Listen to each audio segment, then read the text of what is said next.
This week on Thug Notes, we getting all old school with a separate piece by John Knowles. When Gene Forrester returns to Devon, the prep school trap he was at 15 years ago, he starts thinking about the shit that went down when he was a little shorty. When Gene was 16, he was always chilling with his main boy Phineas, who was also his roommate. Gene all brains and no balls, and that boy Phineas be a throwed-up athlete who likes to live life on the edge. But even though these fools ain't flowing the same rhyme, they bro deep. During the summer of 1942, Gene and Phineas start a little gang of their own. And if you want to roll with their crew, you gotta flex your nuts by jumping off a big-ass tree. Gangster. Gene starts to get mad jealous about Phineas being a high baller and beating the rap every time he find trouble. So one day when they roll up to that tree, Gene straight player hates and shakes Phineas off, fucking his leg up. But lucky for Gene, it seems that everyone think it was an accident, so he dodges all the heat. Gene eventually gets so torn up over the guilt that he swings over to Phineas' crib to lay down the truth. But Phineas ain't hearing that mess and don't believe a damn word he say.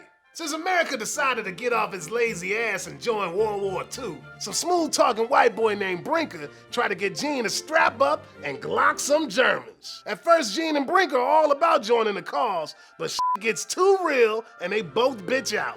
Later, Brinker gathers everybody to snitch on Gene for wrecking Phineas' leg, but when Phineas hears people say Gene did it on purpose, he rolls out of there real quick. He hauling such ass that he falls down some stairs and breaks his leg again. Gene finally nuts up and heads over to the dock where he fesses up to Phineas. Even though Phineas boy got beef at first, he eventually lets it slide and they cool again. But what's supposed to be some no-hassles procedure turns out all f***ed up and Phineas' heart stops. He dead. After seeing his boy get put in dirt, Gene is able to bury something else too, his anger. Listen good, playboy. Knowles laying down all sorts of thematic real talk on our asses by slanging what some literary crews call the double. You can peep doubling all up in these characters. See, Phineas' perky self always geeked up trying to enjoy the world in Child's Play or Paideia in ancient Greek. Whereas Gene always so damn serious and sees people not as brothers to party with, but as rivals. Fool always looking for a struggle or agon.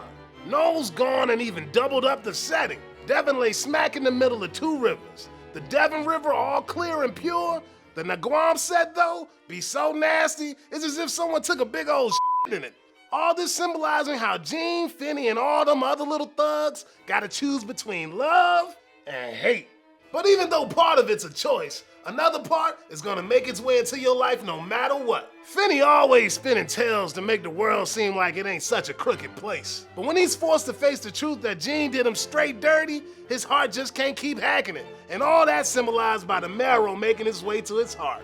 Now how about we get all biblical up in this piece? Just like Adam got his ass tossed out after swiping that apple, Gene wrecks his own innocence by backstabbing Phineas. Cause of that, Gene gets isolated from everyone on the block, even himself. And that ain't the only way the apple don't fall far from the tree. Gene also learns a lesson from that forbidden fruit of crossing his main man. Cause after Phineas takes his long dirt nap, Gene finally learns who he is, how to stop being a jealous hater, and a little something about the whack-ass nature of the human heart.